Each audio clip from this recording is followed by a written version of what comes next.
Quiero agradecerle a la hermanita Desiree Santana por este hermoso especial o hermosa alabanza, deseando que su talento, su voz esté siempre al servicio del Señor. Amén. Hermanos, es grato verles una vez más en este día de sábado. Ya será la última vez que nos vemos la cara. Quiero agradecerles por el apoyo durante toda la semana. Yo sé que más allá de las dificultades, el trabajo, los compromisos, algunos siempre hicieron el esfuerzo de acompañarnos, algunos muchachos también jóvenes. El hermano Carlos, esposa de Yolanda, ¿verdad? Sí, que siempre tenía un texto clave para nosotros en las noches, aunque no concordaba mucho, pero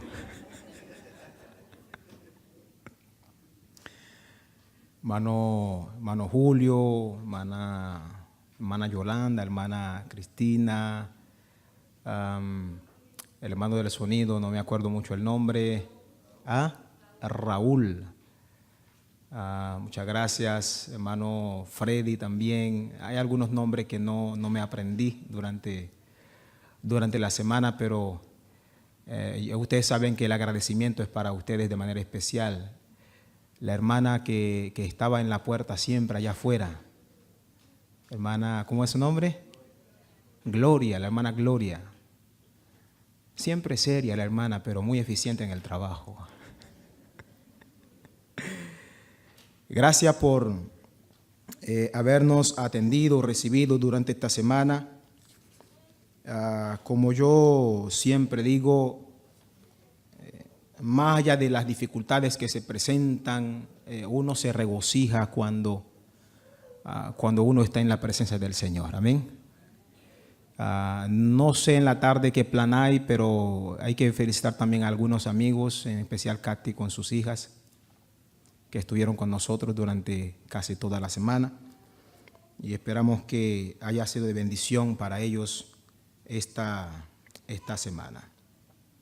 Quiero también felicitar a la iglesia, hermanos. Hoy estuvimos acompañados de las niñas.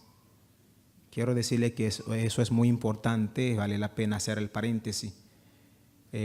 Cuando los niños son tomados en cuenta dentro del culto, eso quiere decir que este espacio también es para ellos. Y si esto es para mí, no tengo a dónde ir, otro lugar a dónde ir. Yo recuerdo que tenía, no sé si eran 5 años, no sé cuánto tenía.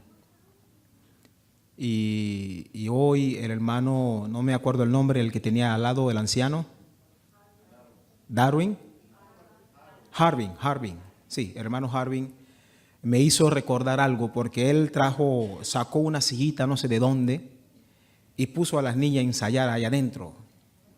Subió la más pequeña, después subió la que está en el medio, y la más grandecita subió. Y por último me miró y me dijo: súbase también usted, me dijo.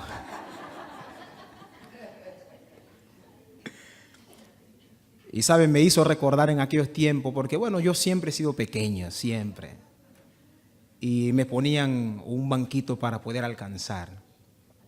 Pero lo lindo era que siempre tenía chance para cantar un himno, y hasta llegué a predicar siendo niño. Así que yo les sigo animando a que estos muchachos puedan tener parte. Que no sea un sábado, si no pudiera ser que cada sábado haya por lo menos un niño, un representante del club, de ministerio infantil allí, aunque sea para anunciar un himno.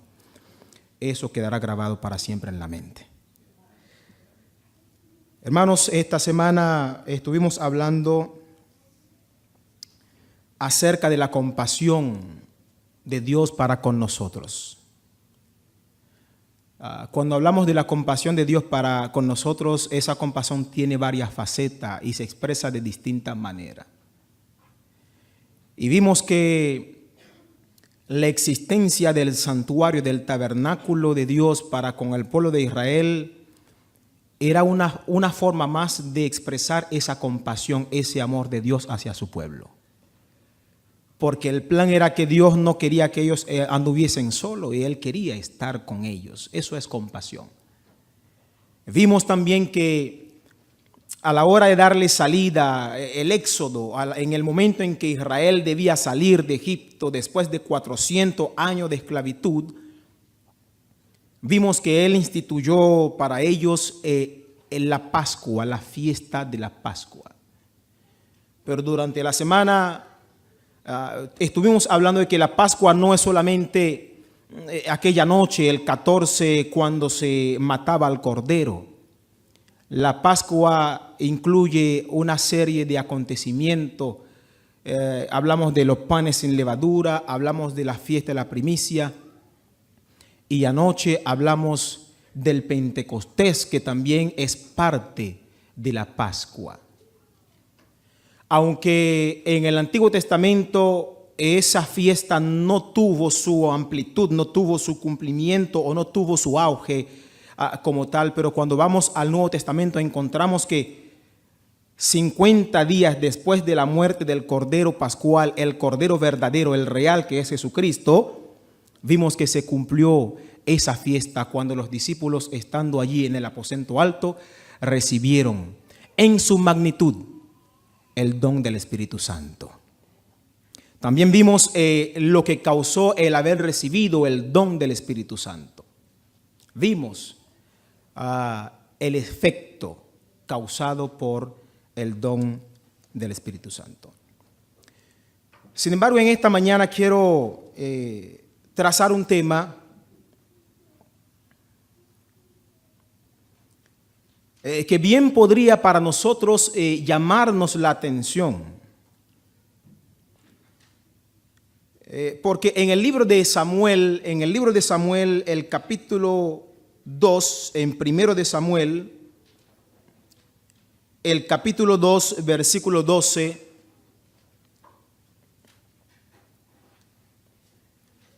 encontramos que la Biblia dice que había una situación muy compleja en el pueblo de Israel. Recuerden que la Pascua fue dada ¿en qué momento? En el momento de la salida de Israel de Egipto. Y una de las cosas que se le dijo al pueblo era que lo que ellos habían aprendido en aquel entonces debía permanecer al lado de ellos de manera perpetua. O sea que siempre ellos debían recordar, primeramente recordar el sacrificio de Cristo, que es el Cordero. En segundo lugar, recordar de que ellos tenían que caminar en santidad para con Dios. Caminar en santidad es andar sin pecado, obviamente. Pero allí en el libro de Samuel encontramos algo diferente a lo que Dios había dicho, algo de lo que Dios había preestablecido. El capítulo 2 de primero de Samuel y el versículo 12. Dice la palabra del Señor: los hijos de Elí eran hombres puros. Eso es lo que dice allí. A ver si están conmigo todos, ya tienen el versículo. Capítulo 2, versículo 12. Dice: los hijos de Elí eran hombres impíos que no tenían el conocimiento de Jehová. ¿Quién era Elí? Hay que recordar quién era. Elí era el sumo sacerdote para aquel entonces. Y se supone que la familia sacerdotal, todos los hombres de la familia sacerdotal, tenían la noble responsabilidad de oficiar en el santuario. Así sucedió con Aarón. Aarón era el sumo sacerdote, pero sus hijos trabajaban juntamente con él. Pero dice allí que los hijos de Elí eran hombres impíos y no tenían el conocimiento de Jehová. Podríamos hacer un paréntesis rápido. El ser hombre puro no significa tener un cargo dentro de la iglesia, eso lo entendemos. El ser un hombre puro no significa el que yo predique el sábado en la mañana, el que yo pueda anunciar un himno, el que yo pueda sentarme allí, dar la bienvenida, abrazar a la gente. No. Ahora me llama la atención porque dice que ellos no tenían el conocimiento de Jehová, pero ¿cómo no tenían el conocimiento si ellos servían? Para servir en el templo había que tener cierto conocimiento. ¿Están de acuerdo conmigo? Obviamente el hermano que acaba de tomar los votos, él no tomó los votos porque alguien le dijo, el pastor le dijo, toma los votos. Está bien, pastor, yo voy a tomar los votos, pero ¿cómo lo hago? Porque no es solamente leerlo. En otra palabra, él tiene que tener cierto conocimiento. En otra palabra, ellos tenían el conocimiento para quizás oficiar, hacer cuanto debían hacer, pero el conocimiento de Jehová no lo tenían. Y quiero decirle que esto es para mí y para todos aquellos que el Señor ha puesto como líderes dentro de la iglesia, hermanos. Para dirigir la iglesia, para estar al frente, hay que tener el conocimiento, no el conocimiento profesional. Cualquiera no puede sentarse en el sonido donde está mi hermano Raúl. Si usted me ponen allí, eso va a ser un desastre, no habrá culto hoy. Pero ese es un conocimiento profesional. Pero ustedes creen que desde donde está el hermano Raúl, él necesita el conocimiento de Jehová. Claro. Pero lo más interesante del caso es que en el versículo 1 del capítulo 3, vayan al capítulo 3, versículo 1, dice: y el joven Samuel servía a Jehová en presencia de Elí, y en aquellos días escaseaba la palabra de Jehová, y no habían visiones frecuentes. Recuerden, hermanos, para aquel entonces no existía la Biblia. ¿Estamos claros? No existía la Biblia. Esta Biblia que tenemos, las hojitas para buscar, no existía el folleto de escuela sabática. No existían los libros de tapa dura, color morado, o no sé cuál es el color en sí, porque algunos vienen más oscuros que otros ya. Pero esos libros del Espíritu de Profecía que hoy día tenemos para instruirnos y apoyarnos en cuanto a lo que hemos estudiado en la Biblia, no existían. Y la forma como Dios se comunicaba con su pueblo era a través de visiones. Porque Él de vez en cuando o con cierta frecuencia se le aparecía a aquellos que dirigían y le daba su mensaje. Pero dice allí que en aquellos días no había visiones frecuentes, porque cuando las cosas no se hacen conforme a la voluntad del Señor, sencillamente Él no puede manifestarse.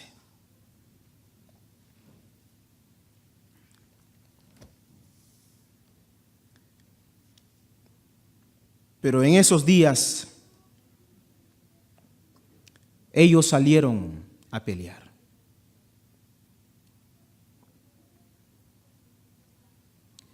En esos días, mientras los hijos de Elí estaban haciendo las cosas mal, en esos días, mientras no había visiones frecuentes, mientras escaseaba la palabra de Jehová, el pueblo de Israel salió a pelear.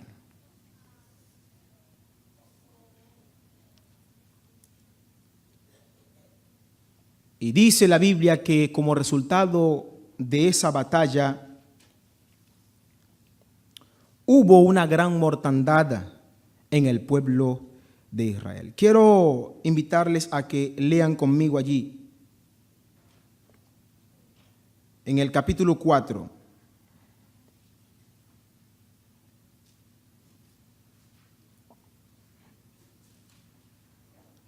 El capítulo 4 vamos a leer el versículo 1 en adelante. Dice: Samuel hablaba a todo Israel. ¿Quién hablaba a todo Israel, hermanos? Samuel. ¿Y quién era Samuel para aquel entonces? Era un jovencito. Era un jovencito. Y allí hay una palabra especial para los jóvenes que están en la iglesia. Saben, el club de conquistadores en la iglesia es fundamental, hermanos. No crean que el pastor habló conmigo para darle promoción al club, pero siento el deseo de hacerlo porque yo fui producto del club de conquistadores. Hay muchos salmos que hoy día me sé de memoria, el Salmo 19, el Salmo 23, el Salmo 46, el Salmo 100, de memoria, pero no en español, en francés. Producto de las clases progresivas. Así que los jóvenes de la iglesia siempre tendrán un espacio especial. Pero quiero decirles a los jóvenes en esta mañana, aun cuando la dirigencia de la iglesia esté caminando por el sendero torcido, Dios los llama a ustedes, muchachos, para que ayuden a que el barco encuentre el sendero correcto. Amén.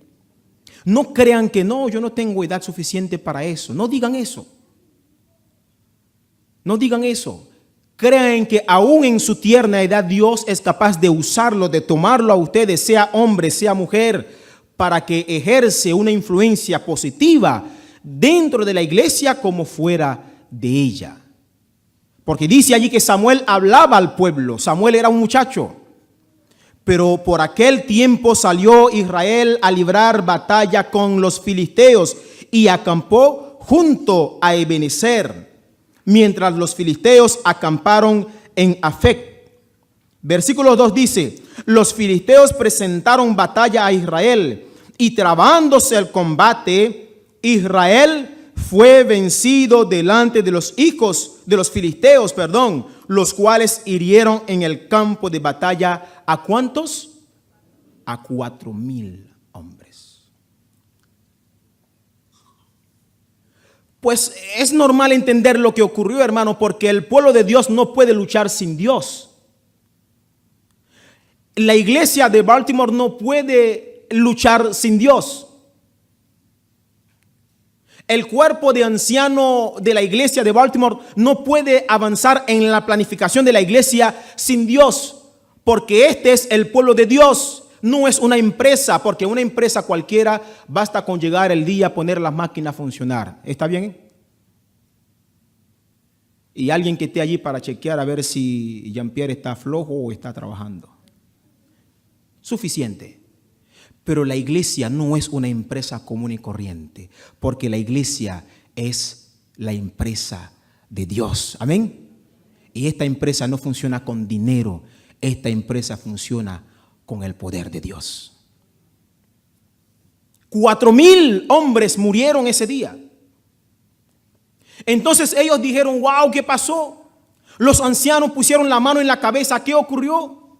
Si habíamos hecho una buena planificación, si todo estaba sentado en el papel, ¿por qué nos pasó eso? ¿Por qué esa muerte? Entonces alguien por ahí, ustedes saben, siempre hay uno que da una respuesta como Pedro, y alguien dijo: no, lo que pasa es que no trajimos con nosotros el arca de Jehová. En el libro de Josué, el capítulo 6, vayan al libro de Josué, el capítulo 6. Quiero decirles que ellos no estaban tan equivocados, porque en una oportunidad Dios hizo lo mismo. Cuando finalmente Israel llegó para tomar Canaán, la primera ciudad que fue tomada fue Jericó, la primera ciudad. Y la manera como Jericó fue tomada no fue tirando flechas, no fue sacando espada, matando gente, no. Recuerden que ellos tenían que darle vuelta a la ciudad. ¿Cuántas veces? ¿Cuántas veces? Bueno, algunos dicen 7, pero no es 7, porque una vuelta al día, pero el séptimo día, ¿cuántas vueltas eran? 7 vueltas. En total 13 vueltas dieron. ¿Están de acuerdo conmigo? Lo dice la Biblia. Pero dice allí, lean conmigo los versículos del 1 en adelante. Dice: Jericó estaba cerrada, bien cerrada, por temor a los hijos de Israel. Nadie entraba ni salía.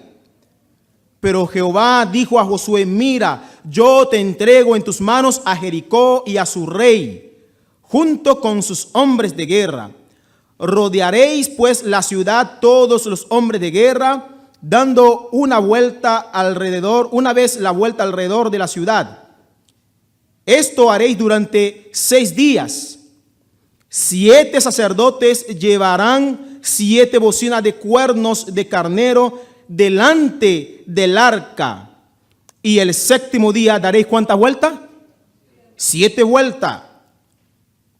7 vueltas a la ciudad. Y los sacerdotes tocarán la bocina. Cuando el cuerno del carnero dé un toque prolongado, tan pronto oigáis el sonido de la bocina, todo el pueblo gritará con fuerza y el muro de la ciudad caerá. Entonces la asaltará el pueblo, cada uno derecho hacia adelante. Versículo 6 dice: tomad el arca del pacto y que 7 sacerdotes lleven bocina de cuerno delante del arca de Jehová.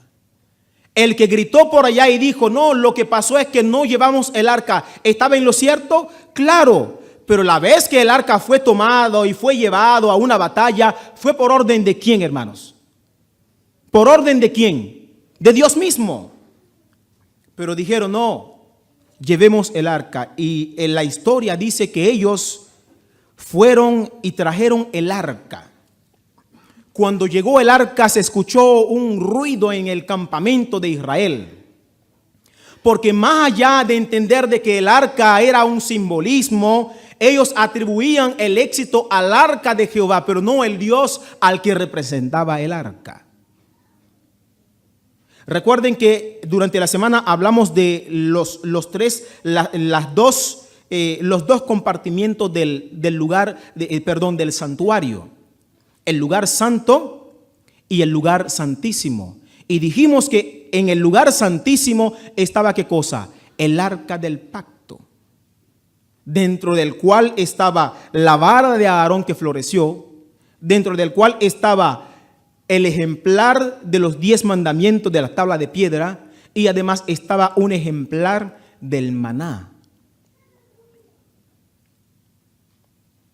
Y dice allí la Biblia que Dios se manifestaba encima del propiciatorio que estaba encima del arca.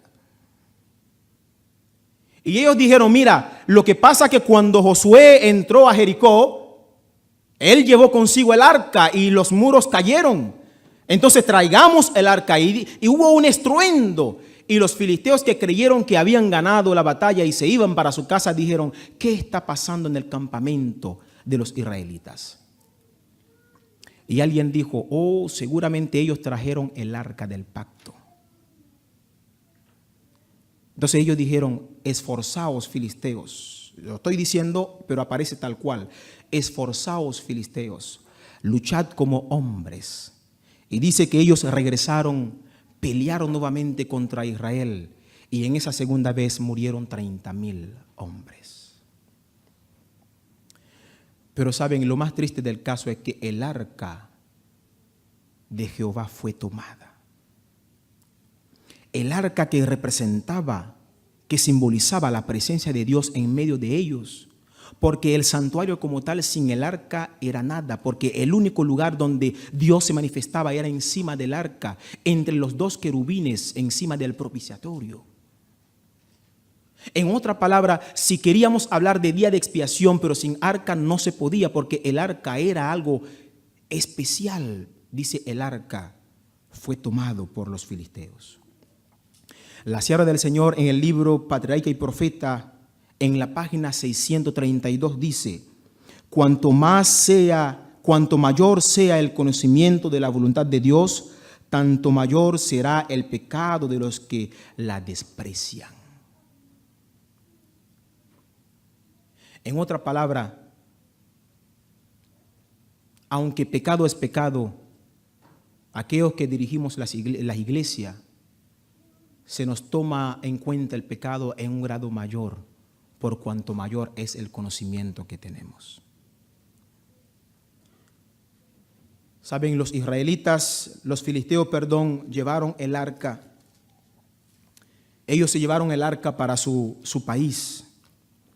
Recuerden, hermanos, que en el pasado, cuando 2 naciones peleaban, lo más importante que debía ser tomado en cuenta a la hora de llevarse era aquellos que estaban relacionados directamente con el Dios de ese pueblo.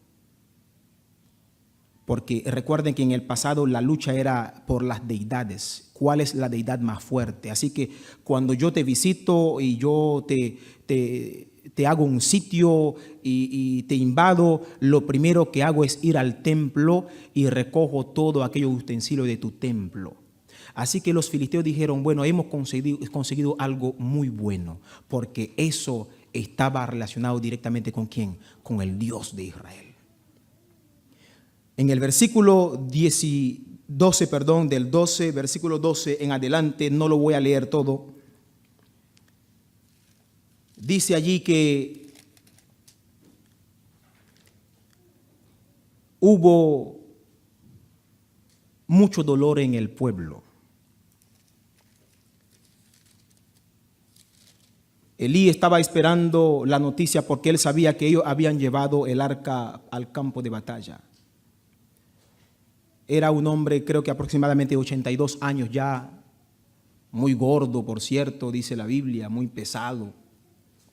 La vista ya no le respondía porque estaba viejo. Pero desde el momento en que el arca salió del pueblo, él quedó muy preocupado. Él se sentó ahí en la entrada del pueblo, esperando una noticia. Alguien logró escaparse. De los 30,000 que murieron, alguien logró escaparse. Y él llegó hasta el pueblo, pero él cuando pasó no se dio cuenta que estaba allí Elí. Él entró hasta el pueblo y Elí escuchó un alboroto en el pueblo y preguntó qué está ocurriendo. Alguien dijo, no, trajeron noticia del campamento. La persona fue hasta donde estaba Elí, un hombre de la tribu de Benjamín, y le contó lo que había pasado. Muchos murieron. Pero Elí estaba tranquilo, pero cuando le dijeron a Elí que el arca de Jehová había sido tomada, dice que Elí del susto cayó sobre su cuello y allí quedó. La esposa de uno de los hijos de Elí que estaba dando a luz tuvo un parto dificultoso y ella murió en el acto. Los hijos de Elí habían muerto allá en el campo de batalla. Obviamente, hermanos, Elí sabía claramente que todas las cosas que estaban ocurriendo era por culpa de él, porque él tenía en su mano la potestad de darle directriz a ese pueblo. En otra palabra, tú y yo como dirigentes de iglesia, tú y yo como hombres y mujeres que Dios ha puesto al frente para liderizar, en nuestra mano recae grandes responsabilidades y hay momentos en que no podemos cerrar los ojos, sino que tenemos que hablar en el nombre del Señor, porque este barco no fue construido para hundirse, sino para llegar a puerto seguro. Amén, hermanos. En el capítulo 5 de 1 de Samuel,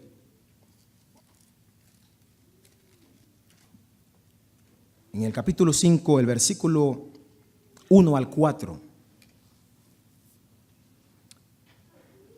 Voy a leer desde el 2. Dice, tomaron los filisteos el arca de Dios, la metieron en la casa de ¿quién? De Dagón. Y la pusieron junto a ¿quién? A Dagón. Cuando al día siguiente los de Asdod se levantaron de mañana, encontraron a Dagón, ¿de qué manera? Postrado en tierra delante el arca de Jehová. Tomaron a Dagón y lo devolvieron a su lugar.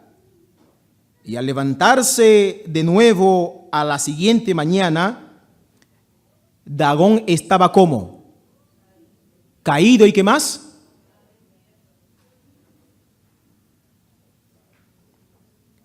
¿No dicen amén, hermanos? Recuerden que yo lo dije hace un rato, la lucha es por quién es la deidad más poderosa. Era la lucha. Ellos llevaron el arca de Jehová al templo que tienen en Asdod, el templo de Dagón. Saben, Dagón era un dios mitad pez y mitad humana. Obviamente ellos habían atribuido ese éxito al dios Dagón. Pero Dios, hermanos, de alguna manera quería dejar claro de que no hay un Dios más poderoso que el Dios que hizo los cielos y la tierra. Y entonces cuando se levantaron consiguieron que Dagón estaba rindiéndole culto al Dios verdadero. Los devolvieron en su lugar porque creyeron que era pura casualidad, pero al día siguiente la ira de Jehová se encendió, se ensañó contra el Dios Dagón y el Dios Dagón quedó mutilado. Pero no quedó allí, porque dice que hubo una epidemia. Una epidemia. Entonces los de Asdod dijeron, no podemos tener el arca de Jehová aquí, llévenlo a otro lugar porque ya no lo podemos resistir. Lo llevaron a Gad. Cuando el arca llegó a Gad, mis hermanos, ustedes pueden leer la historia, pero cuando llegó a Gad, dice allí que hubo una epidemia de ratones. Una epidemia de ratones que comió toda la siembra. Pero aparte de ello, le salieron unos tumores. Unos tumores. En la versión de la Biblia textual hebrea dice, le salieron hemorroides.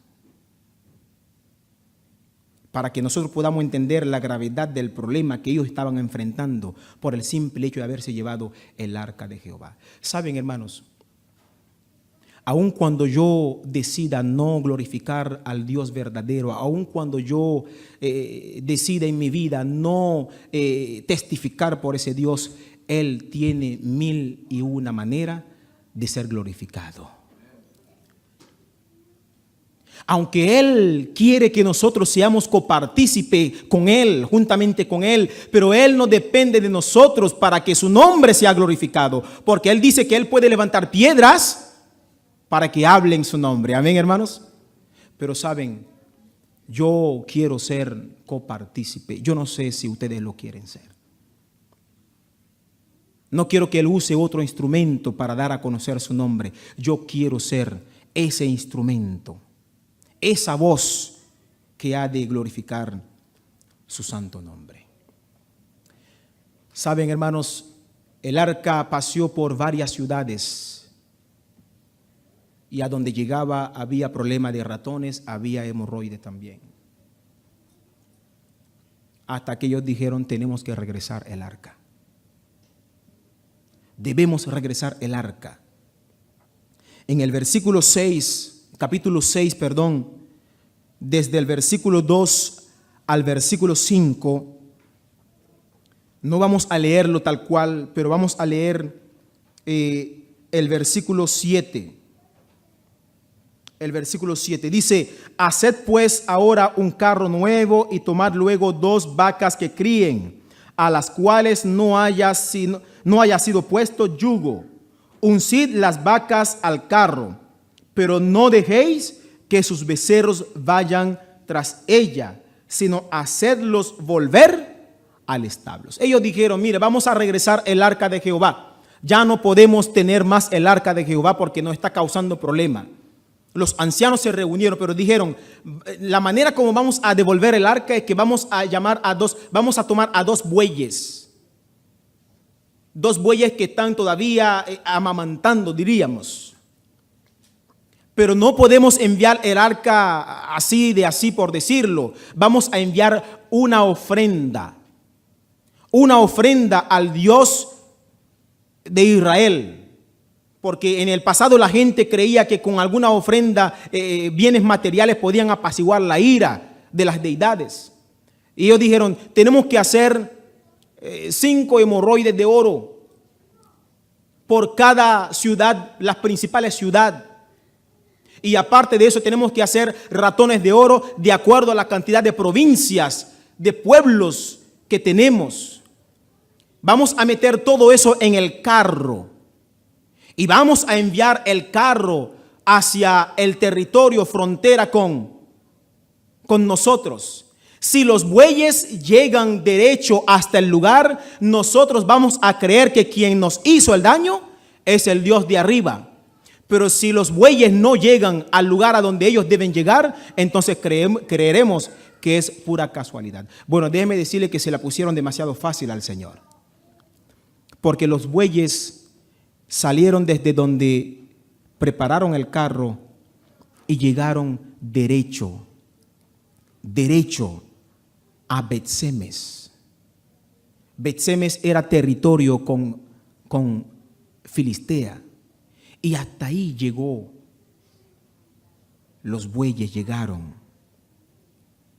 De alguna manera Dios quería, más allá de que el pueblo de Israel había cometido sus errores, Dios no quería dejar pasar la oportunidad para dejar el mensaje claro a los filisteos.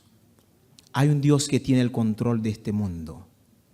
Hay un Dios que tiene el control de cada cosa que ocurre en este mundo, en tu vida, en mi vida. Y ese Dios es Jehová de los ejércitos. Amén. Jehová de los ejércitos. Bueno, hermanos, el arca llegó en el capítulo 6, el versículo 7 al 14, no lo vamos a leer. Encontramos que el arca llega al lugar. Cuando llega al lugar, la Biblia dice que aquellos hombres de Bet-Semes miraron dentro del arca, y por haber mirado dentro del arca hubo una gran mortandad en ellos. Y ellos dijeron: no podemos tener el arca de Jehová aquí, vamos a enviarla a otro lugar. Decidieron enviarla a Kiriat Jearim, otro pueblo perteneciente a Israel. Y allí llegó el arca de Jehová a Kiriat Jearim, habiendo pasado 20 años. 20 años pasó el arca de Jehová. En ese espacio de tiempo, hermanos, encontramos que Saúl es levantado como rey de Israel. Recuerden que cuando el arca fue tomado, Samuel era un muchachito, ¿sí o no? Era jovencito. Luego Samuel creció, se hizo hombre. Comenzó a dirigir el pueblo como profeta, como ustedes lo quieran llamar, pero él era el líder del pueblo. Hasta que ellos dijeron: nosotros queremos un rey. Sale Saúl como rey de Israel. Pero mientras Saúl estuvo dirigiendo el pueblo de Israel, para nada hizo el esfuerzo porque el arca regresara al lugar. En otra palabra, hermanos, esa presencia de Dios que se manifestaba en el pueblo, Saúl no contaba con ella.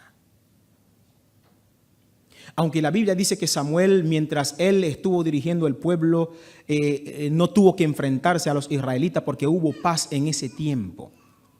Pero era necesario que el arca regresara al pueblo.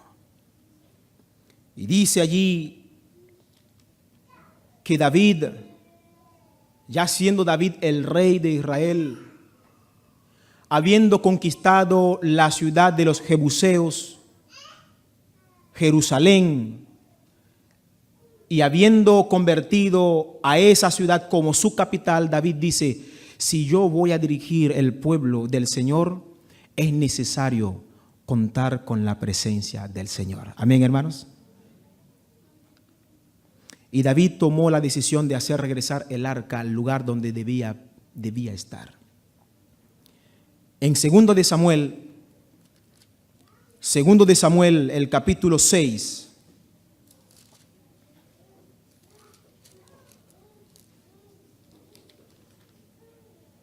Segundo de Samuel, el capítulo 6, versículo 1 al 7. A ver, alguien que quiera, por favor, ayudarnos a leer estos 7 versículos.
versículo 7.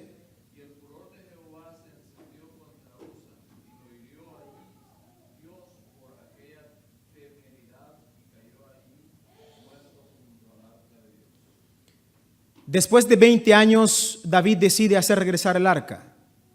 Después de 20 años. David, como dije hace unos minutos, David entendía claramente de que el pueblo de Dios no puede avanzar sin eso, porque el arca en el pueblo o entre el pueblo significaba la presencia de Dios para con ellos. Pero David organiza una fiesta tremenda siguiendo el ejemplo de ¿quiénes? Los filisteos, porque ¿qué habían hecho los filisteos? Los filisteos habían hecho un carro nuevo y habían puesto bueyes para que jalaran el carro nuevo. Y dice que el carro salió desde donde salió y llegó a Bet-Semes sin problema. David también hizo un carro nuevo. Un carro nuevo. También puso bueyes a jalar el carro nuevo. Pero ahora hay una diferencia entre los dos puntos, porque dice que los bueyes que jalaba el carro que hizo David comenzaron a tropezarse. Y mientras Usa, que iba acompañado allí, vio que el arca aparentemente iba a caer, dice que él alargó su mano con la intención de evitar que el arca de Jehová cayese. Acto muy bueno. La intención es muy buena. Evitar que el arca cayese, pero dice allí que el furor de Jehová se encendió contra Usa y él murió en el acto. Saben, hermanos, este acontecimiento entristeció en gran manera a David. David se desistió del plan. David comenzó a rasgar sus vestiduras. David comenzó a preguntarse: Señor, si yo estoy haciendo algo bueno, si yo estoy devolviendo el arca que te pertenece a ti, el arca que es tuyo, que debe estar en tu pueblo, ¿por qué razón nos cae esta gran calamidad? Saben, hermanos, en el libro de Números, el capítulo 4, versículo 15. A ver, mi hermano que está aquí enfrente va a leer Números capítulo 4, versículo 15. La hermana Cristina, por favor, ayúdeme con Números capítulo 7, versículo 9. Y por allá, algún joven que quiera, Marlon Bernier, mi amigo Marlon, vamos a leer, lea por favor Éxodo 25, 10 al 14. Y al final, una de las visitas de Wilmington, Moraima, por favor, lea el capítulo 37, versículo 1 al 5 del libro de Éxodo. Vamos con el primer versículo, 4, versículo 15. Hermano, Cuando acabe Aarón y sus hijos de cubrir el santuario y todos los utensilios del santuario, cuando hayan de mudarse el campamento, vendrán después de ellos los hijos de Coat para llevarlos, pero no tocarán cosa santa, no sea que mueran. Estas serán las cargas de los hijos de Coat en el tabernáculo de reunión. Muy bien. Primer punto. ¿Quién debían trasladar el arca? ¿Los hijos de quién? De Coat. Sí eran levitas, pero no cualquier levita. Los únicos que tenían derecho de transportar el arca eran los hijos de Coat. Pero lo dice bien el versículo: no debían tocar el arca a menos que muriesen. Ahora, pregunto, ¿Dios fue injusto con Usa, hermanos? No. Lo que pasa que en la mente humana, cuando hablamos de muerte, vemos injusticia. Pero ¿estaba claro lo que Dios había dicho? Sí. ¿David lo sabía, hermanos? Por supuesto que lo sabía. Vamos al siguiente versículo. 7, versículo 9. ¿Qué dice?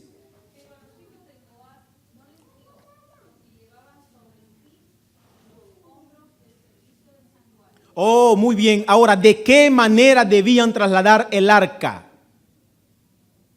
¿De qué manera? Díganlo, hermanos, ¿de qué manera? Sobre sus hombros. Sobre sus hombros. Obviamente debemos recordar que los levitas eran los únicos que tenían que trabajar en el santuario. Los responsables del santuario eran los levitas. Pero con respecto al traslado del arca de Jehová, los únicos que debían trasladar el arca eran los coatitas, los hijos de Coat. Pero la manera como ellos debían hacerlo era sobre sus hombros. Siguiente versículo que dice, Éxodo 25, 10 al 14.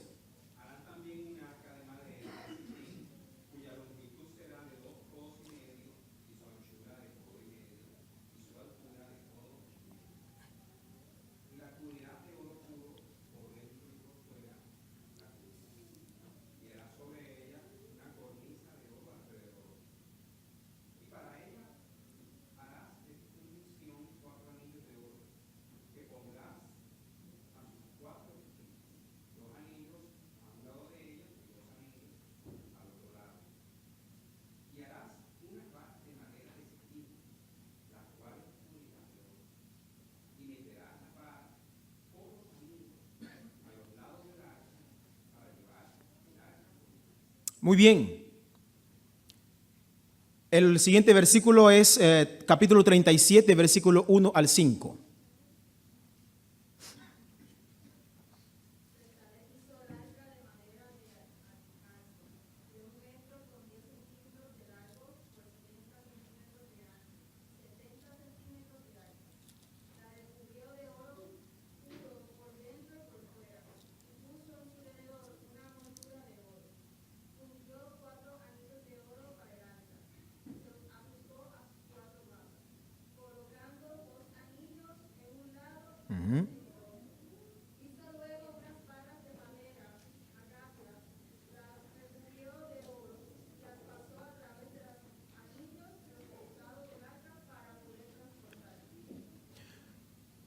¿Cómo debía ser transportado el arca?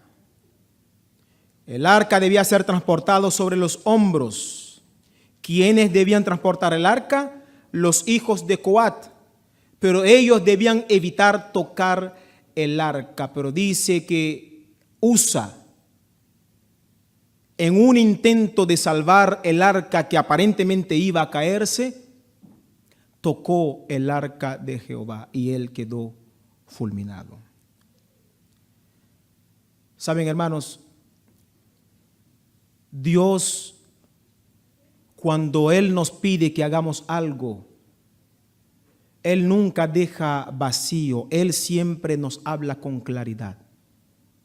Él siempre nos dice qué es lo que Él quiere. No hay un mensaje ambiguo, no hay una palabra, no hay una cosa que si se entiende o no. Dios cuando habla, Dios habla claro. ¿Y saben lo que dice la sierva del Señor, hermanos? En este acto, aunque hubo una muerte, oído a lo que quiero decirles, hermanos, aunque hubo una muerte, en ese acto nosotros también podemos ver la compasión de Dios, porque la sierva del Señor dice, la muerte de Usa sirvió en lugar de la aniquilación total del pueblo de Israel. Todos debían morir porque estaban ofreciendo algo que Dios no aprobaba. Allí en la página 764 del libro Profeta, Patriarca y Profeta, dice, David y su pueblo se habían congregado para llevar a cabo una obra sagrada y la habían emprendido con corazón alegre e involuntario. Pero el Señor no podía aceptar el servicio porque no se cumplía de acuerdo con sus instrucciones, dice. Los filisteos que no conocían la ley de Dios habían puesto el arca sobre una carreta cuando la devolvieron a Israel, y el Señor aceptó el esfuerzo que ellos habían hecho. Pero los israelitas tenían en sus manos una declaración precisa de lo que Dios quería en estos asuntos, y al descuidar estas instrucciones habían deshonrado a Dios. Ellos sabían lo que tenían que hacer. David tenía el conocimiento claro. Sin embargo, no actuó como debió actuar. Pero saben, hay un punto que yo quiero resaltar. Es una palabra que quizás es familiar para muchos, pero quizás no para otros. Usa actuó con temeridad. Y si hay una cosa que Dios, hermano, detesta, es un ser temerario. ¿Saben qué significa eso? Yo sé que aquí hay muchos profesionales, deben entender de qué estamos hablando, pero a beneficio de otros, la temeridad es actuar contrario a lo que sé que debo hacer. Es actuar contrario. En otra palabra, voy a ponerlo sencillo. Si aquí adelante hay un semáforo y en el semáforo me pone una señal que dice que no debo cruzar a la derecha y cruzo a la derecha, ¿qué estoy haciendo? Estoy actuando con temeridad. Porque estoy haciendo algo que yo sé que no debo hacer. Y Dios no está de acuerdo con eso, hermanos. Dios no puede aprobar el culto de nadie que vive de manera temeraria. Dios no puede aprobar, no puede bendecir a un hombre, a una mujer que camina, pero no camina como Dios quiere, sino que un día da un paso bueno y otro día da 3 malos. Dios no puede aprobar tu culto, Dios no puede bendecirte, aunque podrías estar creciendo materialmente, pero espiritualmente, que es lo más importante, Dios no puede bendecirte. Saben, el día de la expiación para el pueblo de Israel era la última etapa. De hecho, Cristo ascendió al cielo después de su muerte. Ascendió al cielo y entró directamente al lugar santísimo. A partir de allí comienza a oficiar. Y eso quiere decir que nosotros hoy día estamos viviendo en el día de la expiación. Ya no hay más nada que se pueda hacer porque no hay cordero que se pueda matar porque Cristo ya murió. Panes sin levadura ya no vale la pena. Las primicias, ya el Señor lo hizo todo. Él ya lo hizo todo. Lo único que está en función en este momento es la fiesta del día de la expiación, el día del Yom Kippur. Y aquel que quiere caminar con el Señor y ser acepto delante del Señor, no puede vivir una vida de temeridad, hermanos. No estoy diciendo que el Señor te va a aniquilar, no soy quien para decir eso, pero Dios no puede aprobar eso. Saben, meses después David entendió la razón por la que Dios había hecho caer su furia sobre Usa. Y él ahora, haciendo las cosas como Dios quería, hizo entrar el arca de Jehová en la Jerusalén terrenal, que era la capital del gobierno que él tenía. Y Dios bendijo en gran manera a David, hermanos. A pesar de que David cometió muchos errores, ya ustedes lo saben, pero Dios lo bendijo. Y fue tanto así que en algún momento yo decidí, este es el hombre según mi corazón. Dios te invita en esta mañana a recordar la etapa en la que estamos. Estamos en el día de la expiación. En el libro Cristiano en su Santuario, ya para finalizar, la página 74, dice la sierva, en el sistema típico que era una sombra del sacrificio y el sacerdocio de Cristo, la purificación del santuario era el último servicio efectuado por el sumo sacerdote en el ciclo anual en su ministerio. Era el acto final de la obra de expiación, una remoción o un quitar del pecado de Israel. prefiguraba la obra final en el misterio de nuestro sumo sacerdote en el cielo, en la remoción o el borrado de los pecados de su pueblo, los cuales están registrados en los libros celestiales.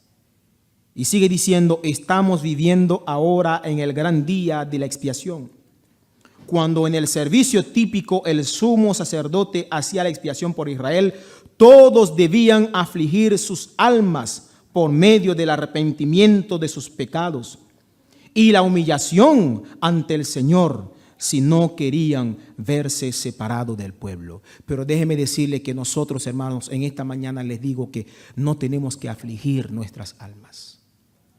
Más bien nosotros tenemos que regocijarnos porque no tenemos que ofrecer ningún sacrificio. Tan solo tenemos que aceptar la sangre de Cristo Jesús. Amén. Lo único que necesitamos hacer. Pero la pregunta en esta mañana, ¿cómo es tu vida? ¿Y cómo es mi vida? ¿Será que hay algunos jóvenes aquí presentes que cuando están en la escuela, cuando están en la universidad, actúan de manera temeraria? ¿Será que hay algunos muchachos aquí presentes que, aunque aquí cuando los vemos tan bonitos que se ven vestidos, pero cuando abandonan las puertas de la iglesia ya han cambiado? Intentan vivir una vida que se parezca a los de afuera, porque David quiso llevar el arca de la misma forma como los filisteos lo hicieron. ¿Será que algunos muchachos estamos haciendo lo mismo?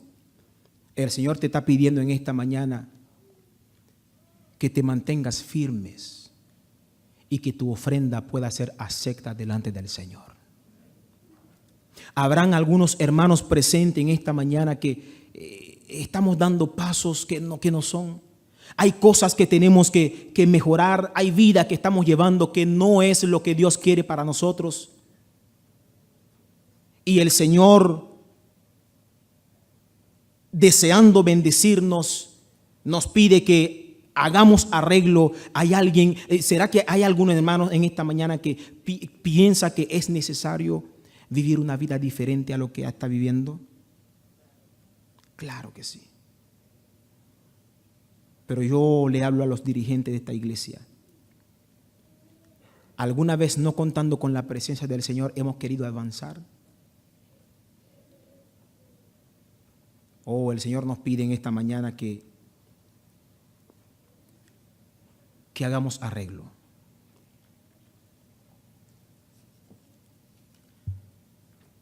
Hoy, conversando con mi amigo Osmin Carlos Machado,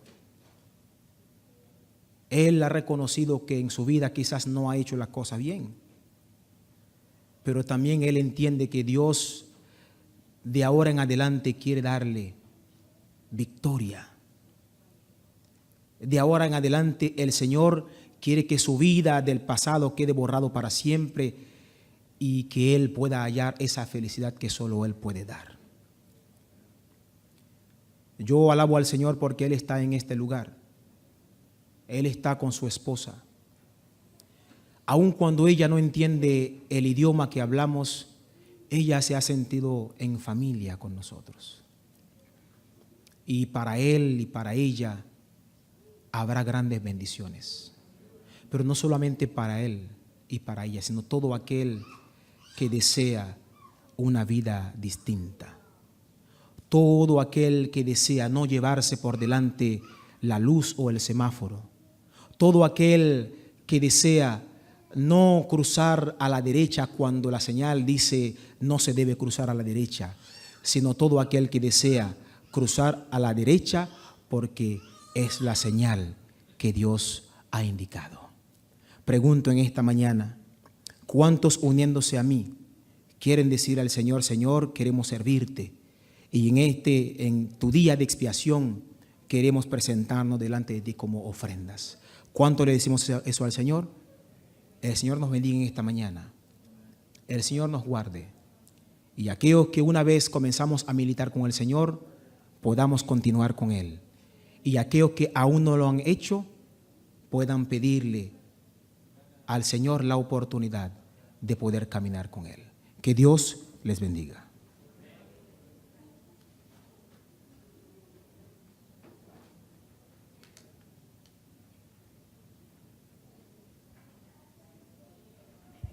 Hermanos, de pie cantaremos el himno tema para concluir.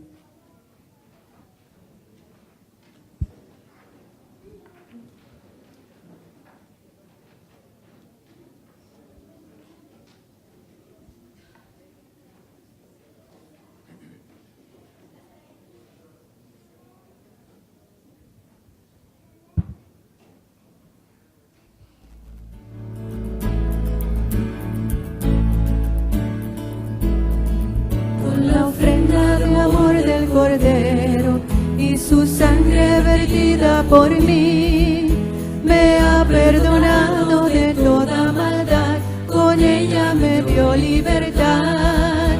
No existen cadenas atándome, por gracia de mi Salvador. El precio pagó por mi salvación, su muerte me dio redención. La sangre de Cristo Jesús lavó mi pecado en la cruz. Vida eterna me da, un día regresará. La sangre de Cristo Jesús limpia mi vida y me muestra su luz. Dios es amor, no hay prueba mayor. La sangre de Cristo Jesús.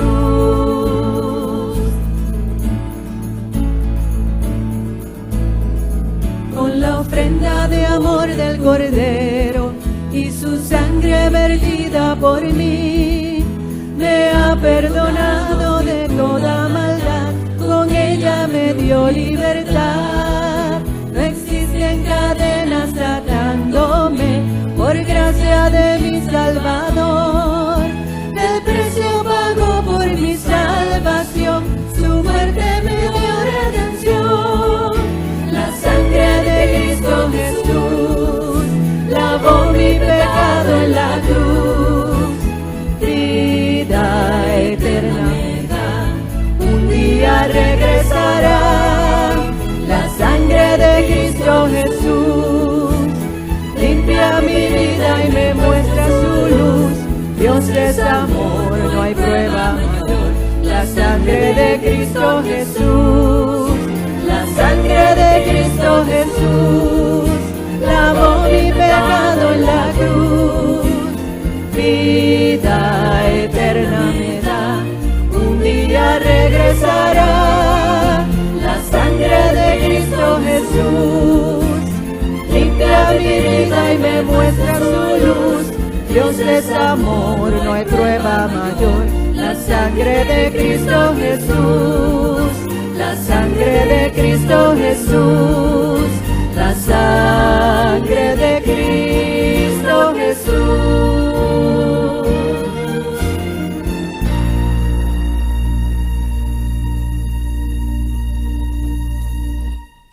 Eterno y amante Señor, te damos gracias por tu palabra en esta mañana.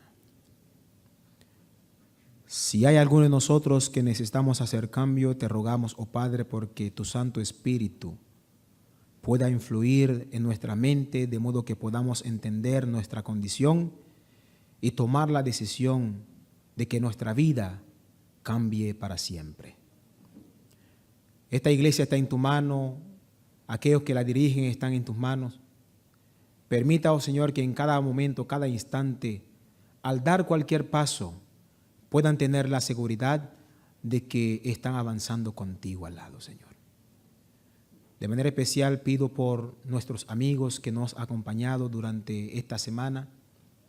Coloco en tu mano a Osmin, su esposa, a Katy y sus niñas, y algunos otros que están presentes, pero el nombre se nos escapan, para que conforme a tu voluntad, Señor, pueda manifestar tu poder y tu misericordia a favor de ellos.